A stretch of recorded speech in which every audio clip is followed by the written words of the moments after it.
What's up, everybody? Welcome back to Pens and Tea. My name is Carrie, and today we're going to be talking about a little Amazon find about a glass pen and a little potion jar. This is a glass dip pen with a little watering well here that you can kind of store on your desk with the pen just chilling. Whoop. Right here, and you have some water in the base. Right now it's a little blue because I've been hanging out with this ink, which I should cap now before I spill everywhere. It's been hanging out with Diamine A Night in Yodpur, which is why it kind of looks blue, but it's just water in there. It's not ink. And it has a little cork to seal it with the water, although it is not watertight at all. So don't try that out. I think, actually, you know what? Just for funsies.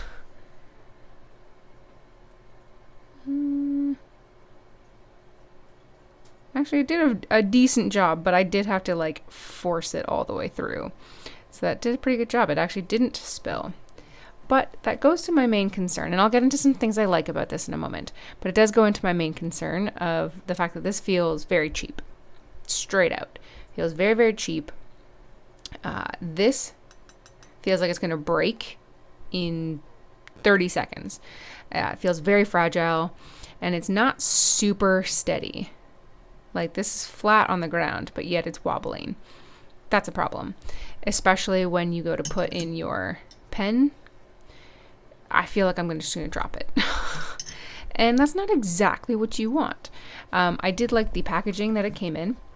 So the pen itself, this is kind of like a really cool color here, came inside very neatly packaged.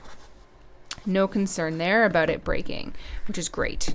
And this bad boy also came pretty well packaged. It came inside like this box here with a cutout of some styrofoam in there, and that styrofoam fit the exact dimensions of this. So their thought into packaging and how they ship it, dynamite. But they seriously need to reconsider the build of this. I would say they need to double the amount of glass they use. On the website, it says that it's hand blown. I absolutely do not agree. I don't think it's done by hand. And if it is not done well. Like I said, they need to double the amount of glass at least. It feels like plastic, but yet super fragile. So I don't like that. There's also noticeable bubbles in the grip of, or not even the grip, but the biggest bulk, I guess, of the glass itself. I will say it does feel comfortable in my hand. My two fingers rest on this little nub here and my thumb on this big chunky bit. So it does feel pretty comfortable when using it. So I will give it props to that. But it also feels very cheap. It is exceptionally light. Especially compared to the other glass pens that I've used. But I don't know. I'm not a super big fan of this design. I like the design. I think it's cute. I like the design. I like the idea. I think the execution isn't great in that it does feel like it's going to break at any moment. And I just don't feel confident leaving this on my desk. Like, it's going to tip. So cool idea, really cool idea, because the whole point is that you can do some writing, dip it in the water, which I will show you in a moment, kind of swish it around. You can use like a Kleenex or whatever you've got to wipe off the nib, and then you can switch between colors with ease. And that's the whole point of a dip pen, in my opinion. But I think, to be fair, just a plain old glass is all you need, like just a cup of water. Nothing fancy like this. I just thought this would be a really cool thing to have on your desk. And it's beautiful. but it just doesn't work super well. So let's get into that. Okay, so I just wrote an entire page as my very first time ever using the glass pen. And as you can pretty much tell, like with any glass pen, the first like line or two, super, super wet. Totally fine, totally expected, right? This, by the way, this is an old video that I've done. If you want to see me build my dream pen, and as you can tell, this pen is, the nib is all dried out. But yeah, it's super, super wet.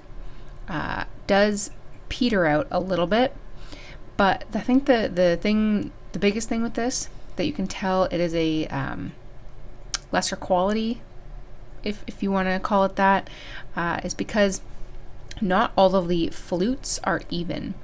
So as I'm writing, and I will move this down, you'll see here, like with the letter I, that B, even still, it's kind of difficult to tell on the camera, but as I'm writing and slowly rotating the pen, which I do with all glass nibs so that the ink comes down evenly, this does not. So quite wet here. This random little sentence here is dry, and then it starts to get wet again, even though I have not redipped the tip of the pen. Depending on the way that you hold it, the line is inconsistent with how much ink is in it. Now, there is a certain amount of inconsistency with every single glass pen I've ever used, and I've used quite a few now. So it's not just this, but it's really, really noticeable with this. Like, I have a J.Herbin one that I have been using for quite some time, and my Rohrer & Klingner one. I've had this glass dip pen for, oh my gosh, 6 years, 7 years. And you can tell there's more flutes in this one, but I mean, even the weight is significantly different. This is much, much heavier. And there's less flutes on the Rohrer & Klingner, but they flow better and they have better consistency. Now, I have used the Rohrer & Klingner, and this is going to be quite difficult to show you. I have used the Rohrer & Klingner so much to the point where I have actually ground down a little bit of the tip. As you can see here, this one is super sharp, this one is not. So that is something that will happen over time. But the Rohrer & Klingner is just such a consistent line that I know what I'm going to get every single time I use it. And with this one, I don't have that guarantee. And then, of course, I just eventually straight up ran out of ink and had to redip. So that, obviously, I can't hold it against this pen. Every single glass pen is eventually going to run out of ink, and that is totally, totally fine. I'm going to flip to an empty page here.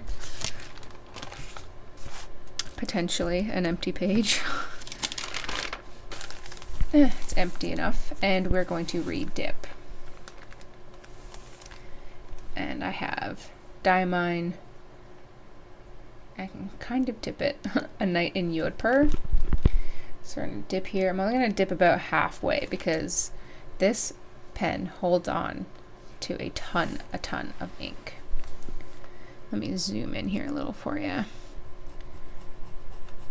So I don't know if you can hear that. Let me actually move. I'll put the mic here.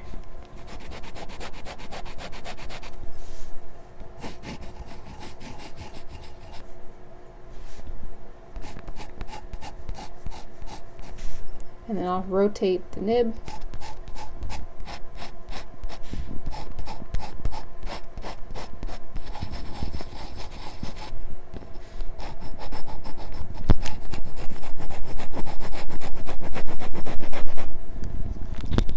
So some obviously janky scribbles, but you can, I don't know if you'll be able to hear it, but I can hear an audible difference between the side that is a little scratchier, a little finer, and the side that's a little bit broader and a little bit smoother. I mean, I can definitely see, let me zoom out for you. I can definitely see what they're going for, but the quality, I will say, is not on par with what I would expect. The Rohrer & Klingner glass pen is leaps and bounds above this. Regardless, let's try it out and see if the watering hole here really does its thing. Now, to give it its best shot at cleaning it out, I'm going to try and wipe off as much of the ink as I can, just on Kleenex. So that it's not like super saturated. And then let's see if it works. That does look cool though.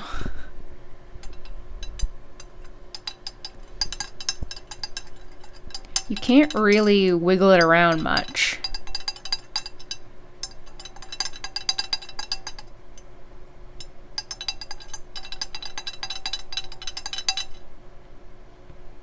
It does look kind of clean. There's still a good amount of blue on it though. So let's wipe that off and try again. Now, of course, this won't be super amazing in the sense that the water is already very blue. So it's not like you could just store it there forever, but if you're doing a few samples, switching between a couple different ink colors, I think you'll be okay.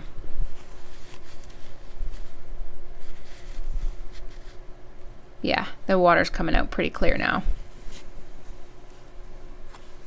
So then supposedly you can take the cork, which is pretty tight. It doesn't really fit the hole super well. You really gotta refit, which worries me because I don't feel like this is the sturdiest glass.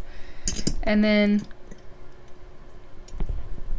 put the holder in. Let me see if I can zoom out and show you. You know what? This is going to be a little janky for you guys, but I'm going to take you out of your tripod here and show you what it looks like.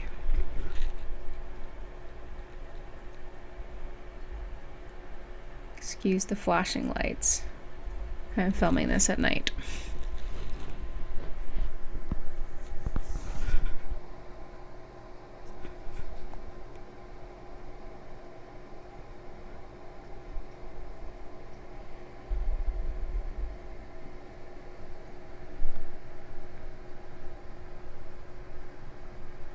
So overall, what do I think about it? Well, I think it is a very cool idea. I do think it is lacking in execution. I think it needs to be just better quality, better build.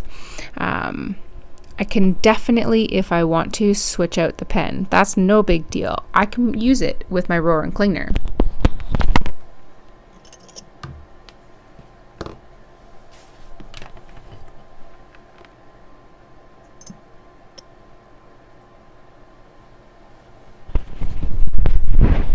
Just like that. But my worry is that the base holder is going to shatter. Would I recommend it? No, I would not. I will likely be returning this to Amazon. I think the idea is great, but I don't like the execution. And that's basically all I have to say about it. What do you guys think? Have you used anything like this before? Do you have any recommendations of what I could get instead?